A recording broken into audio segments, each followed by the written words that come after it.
Home Salon Podcast. I'm Amy Clark Spain. And I'm Brittany Robertson.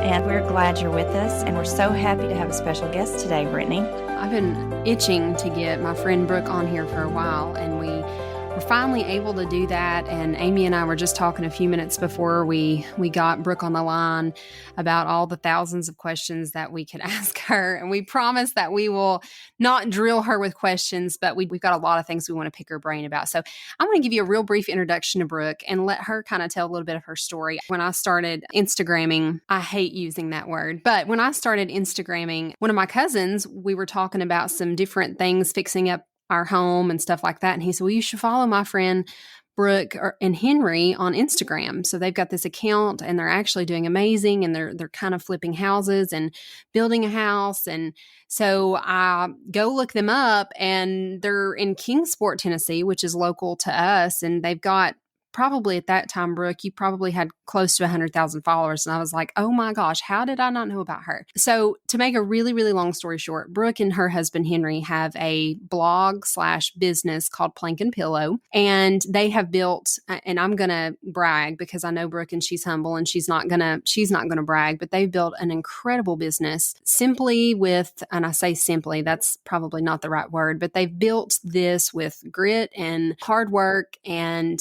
just kind of blazing a trail that isn't necessarily blazed, especially in this area. So I'm going to let Brooke kind of tell you a little bit about what they do, and then we're just going to start picking her brain apart. Okay. Hello, girls, and hello, everyone out there. So this is new to me. I've never been on a podcast before. So I'm excited about telling a little bit about our journey. So we actually started, well, we've always had a love for homes. Goodness. I mean, even when we first got married, we chose to do like a rent-to-own home because at that time we couldn't afford much, but we really were excited about fixing that up. And of course, we did mostly all of the work ourselves. We couldn't afford anything else. And so we, did different things inside, on the interior and exterior. And really, it all started there. And then a couple of years after I'd had my daughter, our first child, we decided to build our first home. And I'm not sure what we were thinking because we knew nothing about building, but we thought, let's take this risk and let's do it. And so at that time, basically, we sold our home that we actually made a little bit of profit off of. And so that was exciting. And we put that down on our first build, moved to an apartment and built our first home with the help of my father, which he taught Henry a lot of what he does know. And so that was kind of the first to our journey. And then years later, of course, after building a couple more homes, of course, we knew that we loved doing this. I actually chose to stay home with my second child. And so a few years after that, Henry said, why don't we start like a blog, and talk about these different projects that we do and building and DIYs and all of this. And I thought, oh, you're crazy. I mean, that just wasn't, especially at that time, I thought, I don't know, a blog, I guess, and I was actually kind of looking for something to, at that time, like I said, I chose to stay home with my son. So I was looking for something not to do, basically, because I had plenty of things to do, but just something of my own. And so at that time, that's when we started plankandpillow.com. And then as we started the Instagram account as well, and it just kind of started from there. So, over a year's time, we put a lot of work into it, knowing, we're just going to give all this information that we know and as much as we know out there and just kind of see what it does. And then it started to grow, which was really exciting. And then companies started to contact us. So then really that's where it all started. So the business, and that's one thing I've learned myself personally. And I, Brooke and Henry are people that I look to routinely on guidance and advice for kind of managing a brand and business. But really and truly, they have built their business on exceptional quality as far as photos and content, and brands have started taking notice. So Brooke, do you want to talk for a second about maybe some of the collaborations that you've been able to have, maybe what those collaborations have allowed you to do? Yes. So at first, when we first started and you're smaller, those collaborations, when companies start contacting you, and of course we contacted some as well as we were building, we thought, well, why don't we start contacting some companies for product? So when you are a smaller account and you haven't really had the time to grow, the perfect way to start, which is the way we did, was collaborating with companies for product only. And they were, really eager to do that. I think, when they see that you've taken the time and the effort that you put, Instagram account, with beautiful photos and, taking the time to answer your audience, with the questions they have, things like that, they're going to look at you and say, wow, yeah, we would love someone to be promoting our product that has, even if it's a smaller following, it's a loyal following. These people, they really care about their followers. And so it was pretty easy to get product only contracts. And then, of course, as our account grew, we were able then to negotiate paid contracts and collaborations. So I know Brooke and Henry have a really strong Instagram following, and I was trying to pull it up as we were talking. Because again, I know Brooke's not going to say it. They're right now sitting at 280,000 Instagram followers, which is just insane. And I originally found them on Instagram myself, but I know after having conversations with them, that's really not your bread and butter, is it, Brooke? No, it's not. Actually, our blog, which is plankandpillow.com, is really where I'm not going to say it gets more traffic, but we get quite a bit of traffic on there. I think we get around 300 or so page views a month, 300,000, page views a month. Of course, that's growing very steadily every month. So, we definitely do advertisement on there, and we try to write 3 to 4 blog articles at least a week, if not more. Yeah, and that was something, Amy and I were talking about this earlier, and I know Amy has some questions specifically too. You guys really use Pinterest a lot, correct? We do. So basically, we try to use Pinterest. So any article that we publish, we make sure, of course, that it's got good photography in it. And a lot of times those photographs will be used for Instagram as well. So if we're doing a project or, a specific article, we'll make sure and take plenty of photographs that have to do with that article. And then we will pin those, pictures from our blog article to Pinterest, as well as like Instagram stories, as well as maybe even a post on Instagram. Right. So what are some things, and this is just, and I'm going to pull Plank and Pillow up again to brag. When she's talking about Pinterest specifically, they've got 59,000 followers on Pinterest and 10 million plus monthly views. And if you were to follow them on Pinterest, you're going to see that a lot of their posts have a similar theme. It's superb photography, but it's also offering helpful content. And I feel like Brooke and Henry are kind of masters at that. And if you look at their blog posts and even some of the stuff they share on Instagram, they are always offering some sort of value, whether it's helping you choose a paint color or helping you to, decide which landscaping techniques and things to use. So do you want to talk a little bit about that process, Brooke, about how you guys come up with the content that you're going to post and write blog articles for? How do you come up with that content? Is there a formula that you follow or a method that you have, or is it just kind of pulling it from your brains? A couple of things that we do. Of course, if we're doing a project, a DIY, that's like right now we're doing a flip house. And so in the middle of that, there's going to be, several DIY projects. So we will share those because we're doing those. Maybe even put out a plan to go along with that. We have plans on our blog. And so we sell those.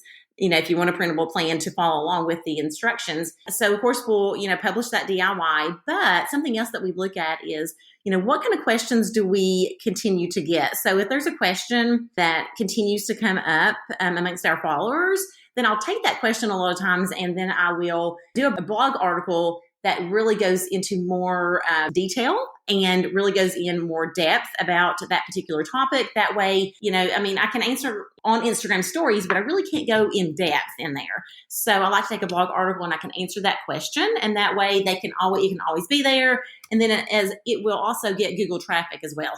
So one of the things I've noticed is that your videos, and Brittany mentioned this before, your videos are so clean and they're so easy to follow and they make your products look so appealing in terms of, I can do this. I watched Brittany do one of these in her stories when you put together the swing, Brittany, the porch swing. So I know that's one of the things that works because that worked for me. Like I thought I can do this too.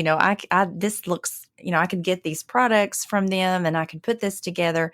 So I know the power of good video and good photography.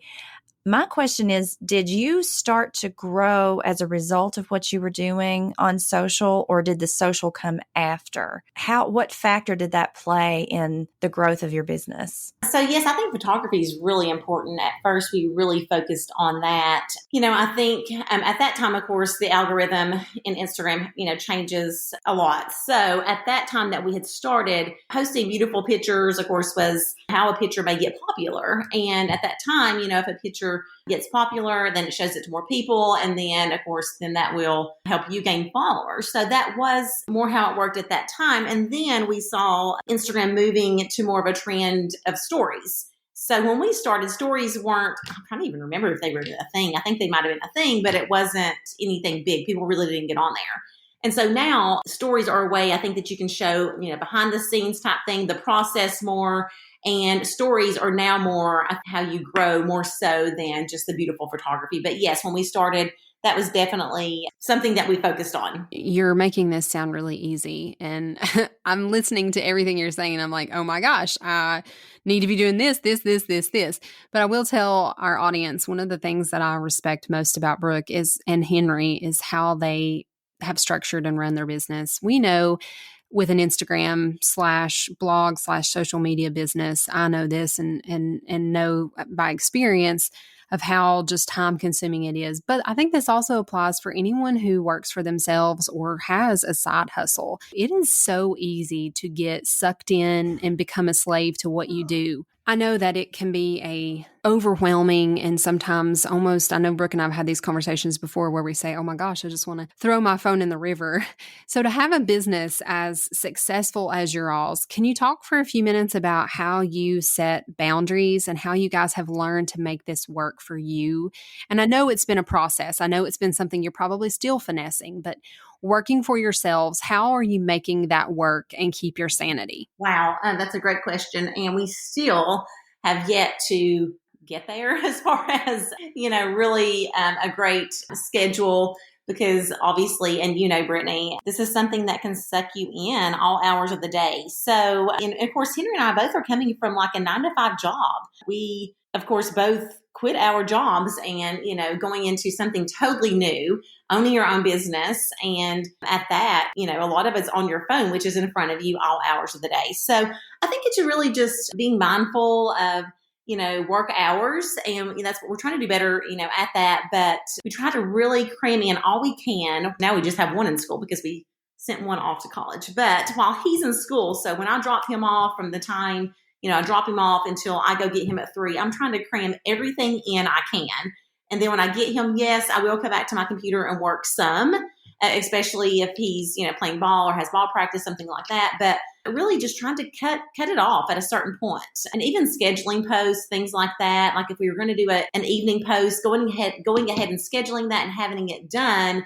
That way we're not worrying about, having to post at 9:00 at night, things like that. But really just learning to cut it off. That DM can be answered the next day, the next morning. That email can be answered the next morning. I don't have to do stories of our whole entire day or life that evening. If I want to record something, I'll just post it the next day, something like that. There is that pressure maybe to feel like you have to show up all the time. And I know I talked with Brooke one day about this and she said, we typically have our best interaction /story views /engagement. I think, Brooke, you said the weekends through like Monday or Tuesday. Is that correct? Yes. And that's so hard because obviously that's not when we want to be working. Who wants to work on a Saturday or Sunday? That it's very challenging to figure that out. So I have really learned, because we still do keep those days because it's our highest traffic day, to post, for instance, like DIYs on or do collaborations and post them on those days. But a lot of times I'll go ahead and film those throughout the week and then basically pre-record them and then just go ahead and put them up on Saturday or Sunday. And sometimes I don't do that, but I just make sure that maybe it don't take so long or whatever I need to do, I have it planned out. And then I kind of plan family activities around that. Maybe like, our son sleeps till 11 o'clock. So if on Saturday morning I get up and get it all done before 11 o'clock, then I've got the rest of the day to be with him. Well, and I thought it was just really, it was smart when we had this conversation and you were talking about doing that and having to work on the weekends. You make it work and you getting up early and pre-scheduling things, but I also felt like that was just a smart business move. Know when your audience is there. It may not be ideal for you, but you figured out a way to work, but use that time and do your work and then take the other times off. It's knowing where your audience is and meeting them there. And then also trying to set up a system that works for you guys so that no, you're not spending your entire weekends working your tail off, but you also have to show up then for your metrics. I think that's so smart, is planning ahead and schedule. I've been listening a lot about, pre-planning and and scheduling posts and things like that. Do you think that your high traffic on the weekends is because that's when people are doing their project? I think so, because we even see a spike in traffic on our DIY printable plans on the weekends. So you are completely e-commerce right now, right? You don't have a brick and mortar. You're e-commerce. We do not, but maybe coming soon. So we'll see. Oh, exciting. New things maybe after the first of the year. We'll see. Let's get we're trying to do one project at a time. So the flip house, once we get that finished, hopefully by the end of the year, and then new things to come for the new year, we hope. Well, I didn't want to mention that, but since you let the cat out of the bag, you've got plans, not necessarily anything set in stone, but ways to grow your business. And that is one thing I think that it's important to bring out too, because I know there's a lot of women that listen to this podcast. I will watch people start businesses or pursue these ventures, and I'm like, oh, I just want to do that. I want to do that. But what I don't think we always realize is there's a lengthy process that went into getting to this point. You would have never, Brooke, 7 years ago, or imagined trying to open up a store, or I just know that was not on your radar, but yet you're allowing it to have organic growth. It's amazing. And of course, sometimes I'm just like, okay, seriously, God, have you really brought us this far? And it's been amazing because, we had so many dreams. Of course, we've always been dreamers, Henry and I both. And Henry's definitely more of a risk taker than I am. So that's helped with this. I've kind of learned just to be like, okay, sure, and just go along with it. And it seems to normally work out. But it's even like he's quitting his job. When he quit his job at Eastman, I thought, what are you doing? I was like, but being supportive, and then of course lots of prayers, I think. And then I hopped on board and I thought, well, life's too short, so let's do this. And we did, and it just seems like ever since we've definitely taken risk. And of course, opening a store, if that's something, it is something we're looking into. It's definitely a one of those risks that I'm like, okay, is this really going to work? But again, I look back over the past few years, I never thought that a blog would work either. I never thought this would be our main source of income as a blog. So I'm pretty excited. I think definitely keeps things interesting too, having different goals and things that you can look forward to. So we're excited. We're excited to see what might happen in the next year. But you were right, Brittany. Looking back, for sure, we never thought that the blog, Instagram account, anything that we have done would be where it is today. But you started somewhere. You started from the bottom. You started with an idea, and you kept working at it, and you've really become masters of your craft. And I know that's something that Amy and I have talked about, just having our own little small businesses, learning about all the different pieces involved. And I know that you and especially Henry are masters of that, of just being able to research. And, I know Henry is kind of I don't know, what would I call him? The brainchild of the, for sure.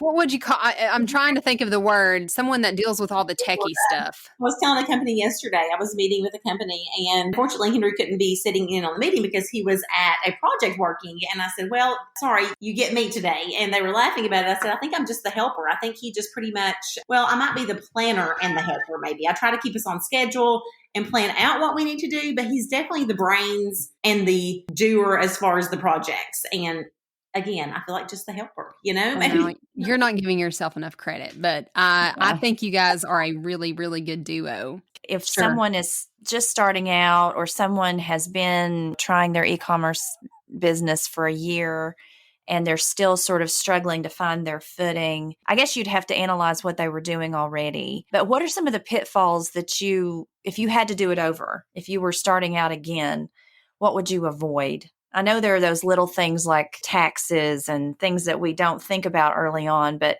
what were some of the greatest pitfalls looking back that you would avoid now? I feel like we did this to a certain extent, but I think we could have done it so much better. But being consistent, going into it, knowing, I think we knew up front, okay, this is going to take a while before we even think about money into this business. So it's a little different. You're not instantly making money. You know that will come later on. But at first, your gratification, or I guess your feeling of success, is just people enjoying what you're doing and helping others, which, right, that's not a paying job. So, that's a little different. But being consistent, because that consistency will pay off eventually. So it means that you have to treat it like a job in order to make it your job. Have you built community around this business? Do you have a community? Would you say, have you embraced, is part of your story, I guess, with Plank and Pillow, does where you live factor into your story? You know how Joanna Gaines and Chip Gaines, it's a Texas thing. They're in Texas, and that's part of their story and their culture and the landscape and all of that. Has that been something that you've embraced, being in Appalachia or being in the South? Here, it would be embracing that it's a wide open field, I guess you would say, meaning there's not many people doing what we do, if that makes sense. Like the remodeling of homes is wide open. So when we do something, it's very different. And a lot of people at first will look at that as, oh my gosh, like really, are they doing this? A lot of companies that we order things are really like, you're going to put those type of windows in, you're really doing this. But then once we do it, people are like, oh, okay, maybe that is going to look good, that type of thing. So there's not a lot of development where we live, things like that. So it's just like a wide open place. Like we want to bring things that we see other places. We love to travel. And so the different things that we see other places, I don't know. I think it's that we're more trying to bring them here. Does that make sense? And I see that in you all, and that's exciting to have that and to have people that are doing that and interested in investing in this area as far as, just new things and different things. Right. I love that. And one of the goals of us opening a store, because we could obviously go to Johnson City or, of course, we live in Kingsport, a smaller town, or we could move somewhere else and open a store where we think that we may get more clientele. But instead, we want to bring that here. So when we remodel a home or we build a home, we want to bring, I guess, the feel and the look of maybe things that we saw other places to our smaller town, hoping that people will love it and hoping that people will be able to get ideas from us and be able to use what we're doing and say, oh, wow, we can do that on our home. Or, wow, that inspired us to build this DIY that you did. So, and we've noticed that we do have a lot of local followers. So that's awesome. And a lot of people that we know have said, oh, we follow you, we follow this project and it inspired us to do this and this. And I guess it's more of bringing not so much of what is here that has inspired us, but other places that's inspired us to bring the ideas back here to our hometown. And you all do that exceptionally well. So I'm excited to watch you all continue to grow. It's exciting to see entrepreneurs like yourself that you're just encouraging, you're inspiring, you're putting good stuff out there. And I'm not just talking about the work that you do. I'm talking about you're sharing your testimony as you go. And I mean, you all are you're doing amazing things. So yes, I know we're reaching the end of our time, and I know that Amy and I are dying on the inside because I think this could last for 4 hours. Yeah. But Brooke, I do want to ask you before we wrap this up, if you had one piece of advice that you could give to someone, because I know you were a teacher at some point, maybe someone who's in a job right now, but it's kind of secretly dreaming of this side job, side hustle that they're interested in pursuing, what would you tell them? I would tell them to go for it, to pursue it. We all have dreams, but those dreams cannot become reality until we just go for them. It does take time and it takes lots of work, but something, we're encouraging to our kids right now. We have a 19-year-old and a 15-year-old, and, one of them is in college and she's loving college. One of them says he's not going to college, and we're like, okay, so what do you love? What do you want to do? What's your passion? And he does have dreams. And so those dreams don't necessarily have to be a college route. Those dreams don't necessarily have to be something that is something that the world looks at as, oh, wow, to them. But as long as they are your dreams, as long as it's something that you love and have passion about, go for it, pursue it. Because, until you do, then it's just going to be a dream. So make it a reality. I'm ready to go run a marathon. Go build a house. Go build a house. Go run a marathon. I'm pumped right now. So, well, Brooke, thank you so much. Yes. It's been such a pleasure getting to talk to you. And like I said, I'm already dreaming up round 2 of this, Amy, how we could bring her back. Feeling the same with some more topics, because like I said, it's I felt like we were sitting on the porch, just having coffee and chatting about important things. So it was a pleasure. We thank you so much. We'll let you get back to work because we know you're busy. Well, thank you girls so much. It's been so fun. All right. Until we talk again, Brittany. All right. Bye, guys. Bye. We'd like to tell you about a couple of our sponsors, Ivy Attic Company and Curated Social Strategy and Consulting. Ivy Attic Company's mother-daughter artisans craft sustainable jewelry and book charms from vintage books, glass, and organics. We specialize in custom designs inspired by our love of literature and the mountains. Browse our Etsy shop at Ivy Attic CO for our literary, coal, river glass, and mustard seed collections, along with Riley's resin designs. You can connect with us through our links on the show notes. Curated Social Strategy and Consulting provides next-level social media for businesses and brands. Serving clients nationwide, Curated Social helps you tell your story. We believe that exceptional social media is client-focused, audience-centered, and begins with a curated and strategic approach. We offer customizable plans for our clients, from social media content calendars to weekly consulting meetings to full account services. You can learn more about these services through the links in our show notes.